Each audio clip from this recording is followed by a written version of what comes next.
You never really know what true helplessness feels like until you're watching the person you love most in the world hooked up to a machine that's keeping your unborn child alive. And then, in the blink of an eye, a complete stranger decides to play God with a pair of scissors and a superiority complex. I still have nightmares about the sound, not a scream, not a crash, but the wet, sickening slap of medical fluid hitting the linoleum floor, and the sudden, shrill beep of a heart monitor plummeting into the danger zone. It was supposed to be a safe place, a hospital room on the 4th floor of St. Jude's, where the only thing we had to worry about was keeping our baby girl cooking for another few weeks.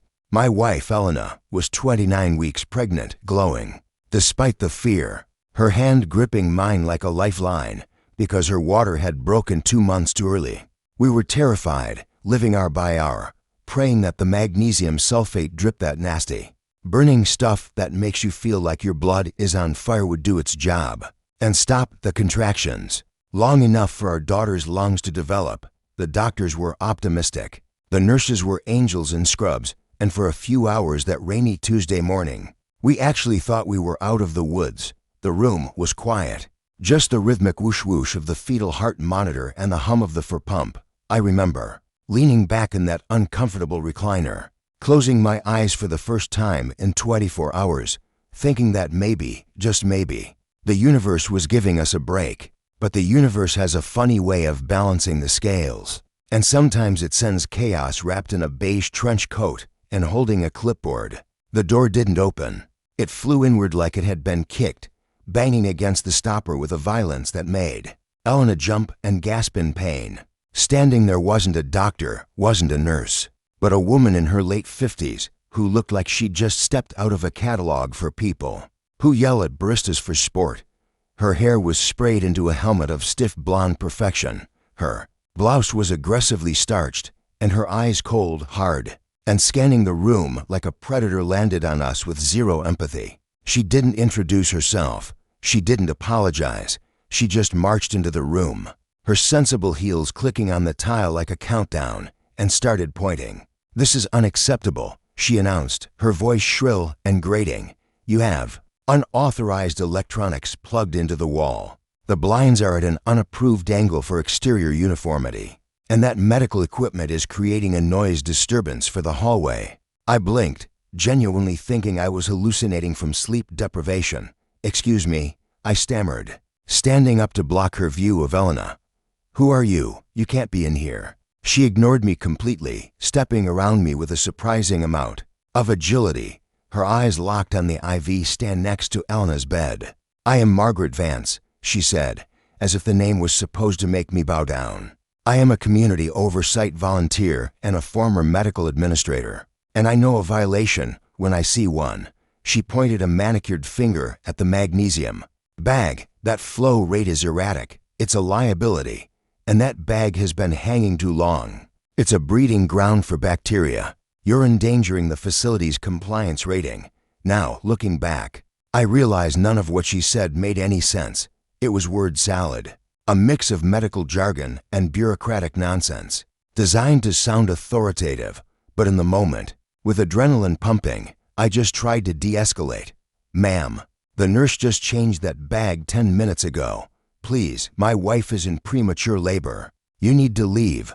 The nurse was incompetent, Margaret snapped, and then, before I could even process what was happening, she lunged. She didn't just touch the machine. She reached up with a speed that was terrifying and ripped the fur tubing right out of the central line connector. It wasn't a gentle disconnect. She yanked it.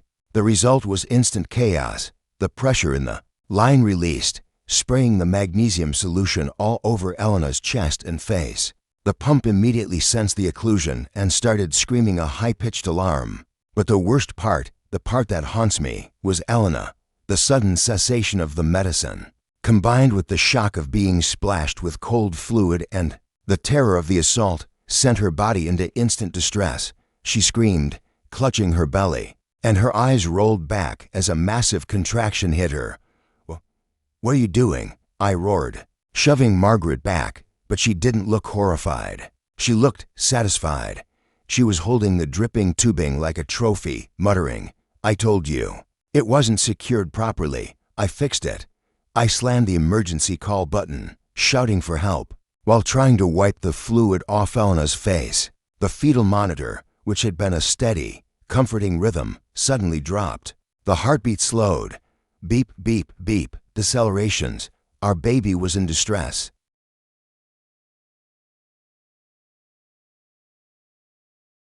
Nurses swarmed the room within seconds. It was a blur of blue scrubs and panicked voices. Code blue, OB, get security, get the line back in.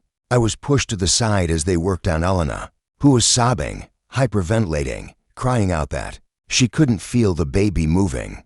I looked over the shoulder of a doctor and saw Margaret Vance standing in the corner. She wasn't fleeing. She wasn't apologizing. She had her phone out, and she was recording. She was filming my wife's agony. She was filming the doctors scrambling to save our child. And on her face was a look of smug, self-righteous vindication. Look at this chaos, she was narrating. Into her phone.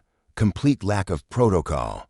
This is why we need stricter oversight. Security finally arrived, to burly guys who looked ready to tackle someone. And they grabbed Margaret by the arms. She shrieked, "Get your hands off me. I am a board member. I am documenting malpractice." As they dragged her out, her heels dragging on the floor, she locked eyes with me. It wasn't the look of a crazy person. It was the look of someone who knew something I didn't. "You think you're safe here," she spat. "I know who you are, Jack. I know where you live. Oakhaven Estates, 4000 to 109 Cedar Lane. You're already on the list." My blood ran cold. Oakhaven Estates was our neighborhood. We had moved there 6 months ago. A quiet little subdivision where we thought we could raise a family. We kept to ourselves. We paid our dues. How did this woman, this lunatic in a hospital 20 miles away, know my address? How did she know my name? The next hour was agony. They managed to get the Ferbacan. They pumped Elena full of fluids, and slowly, agonizingly, the baby's heart rate stabilized. The contractions slowed back down. The doctor, a woman named Dr. Reese, who looked like she wanted to punch a wall, told us we were lucky. Another few minutes without that medication, or if the stress had caused a placental abruption, we would be having a very different conversation right now, she said, her voice shaking with suppressed rage. That woman, I've never seen anything like it. We're pressing charges. The hospital is pressing charges. You should too. We will. I said, my voice hoarse. Who was she, really? Security identified her as Margaret Vance, the doctor said. She's not a former administrator here. She's never worked here. She apparently volunteers at the gift shop occasionally, but today, she just walked up to the floor. She had a visitor badge. I sat by Elena's bed, holding her hand, watching her sleep the exhaustion off. I couldn't shake the feeling of dread. 4000 to 109 Cedar Lane. She knew our address. I pulled out my phone and started Googling. It didn't take long. Margaret Vance wasn't just a random crazy lady. She was the newly elected president of the Oakhaven Estates Homeowners Association. Our HOA president. The one we had never met because we missed the last meeting due to Elena's doctor appointments. I went to the hospital lobby to get coffee, just needing to step away from the beeping for a second. To clear my head. I was gone maybe 15 minutes. When I came back up, the floor was buzzing. Nurses were huddled in groups, whispering. I walked past the nurses' station and heard one of them say, "Can you believe that? Drug addicts. And they look so normal." I stopped. "Excuse me?" I asked. The charge nurse looked up, her face pale. "Mr. Thompson, you need to see this." She turned her computer monitor around. It was an email. An email sent to the Oakhaven Community Blast list, which apparently included hundreds of residents, local business owners, and somehow the hospital's general inbox. The subject line read, "Urgent safety alert, narcotics abuse and child endangerment in our community." I leaned in, reading the text, and felt the floor drop out from under me. Margaret hadn't just gone home. She had gone to war. The email was a manifesto. It claimed that Elena and I were running a meth lab out of our garage, which explained the strange chemical smells she lied about smelling. It claimed Elena wasn't in premature labor, but was actually going through withdrawal. And attached to the email were photos taken inside our hospital room an hour ago. Photos of Elena crying, looking disheveled and in pain, captioned, "Addict in withdrawal." Photos of the bag on the floor, captioned, "Evidence of violent outburst." And photos of my baby's heart monitor strip, the one showing the distress she caused, captioned, "Fetal suffering due to maternal negligence." She had doxed us. She had slandered us to the entire town. She had painted us as monsters to cover up her own assault. But as I scrolled down, reading the comments that were already flooding in on the neighborhood Facebook page, she linked people saying, "Kick them out," and "Call CPS." I realized this wasn't just about being a busybody. This was calculated. This was military-grade destruction of our reputation. And then I saw the last attachment. It was a PDF. I needed to act fast, and I needed to be smarter than a woman who clearly spent her entire life weaponizing bureaucracy. I called the police detective who had taken our statement earlier. Detective Miller. He sounded exhausted when he picked up, probably thinking I was calling to ask when Margaret would be released from the holding cell. "Mr. Thompson," he said, "we're processing her now. She's being charged with assault and battery, but she's likely going to make bail by morning. These types usually do." "Detective," I said, my voice steady, "you need to get a warrant for her house, tonight, before she gets back there." Miller sighed. "It doesn't work like that, son. We need probable cause for a search, not just an assault charge." "Check your email," I said. "I just forwarded you what she sent to the neighborhood. She took photos of my wife's medical records. That's a HIPAA violation, sure. But look at the photo of her home office she included to show off her command center. Look at the corkboard behind her head." There was a silence on the line. Then the clicking of a keyboard. I waited. I had zoomed in on that photo until the pixels blurred. Margaret, in her arrogance, had posed for a selfie in her home office to prove she was a diligent community leader. Behind her was a wall covered in maps and photos. Holy Mother of Millers. Voice trailed off. Is that your house?" "That's my house," I confirmed. "And the house next door. And the one across the street, detective. She has telephoto shots of my pregnant wife sitting in our backyard. She has a schedule of when I leave for work. That's stalking. That's criminal surveillance." "I'm waking up the judge," Miller said. His tone completely changed. "Sit tight. Do not leave the hospital." The next 6 hours were a blur of lawyers and doctors. The hospital's legal team was terrified of a lawsuit, so they were bending over backward to help us, locking down the floor, putting a guard at our door. But my mind was at 4109 Cedar Lane. Why was she watching us? Why the secret finds? Why the obsession? Around 3 a.m., Detective Miller called me back. He sounded shaken. "Jack," he said, dropping the formalities, "you need to come down to the station. Not you, just you. Leave the wife with the guard." When I got to the precinct, Miller led me into an interrogation room, but not to question me. He laid out a file on the metal table. "We raided her place," he said. "Found the cameras, found the logs, but we found something else in her safe." He slid a document across the table.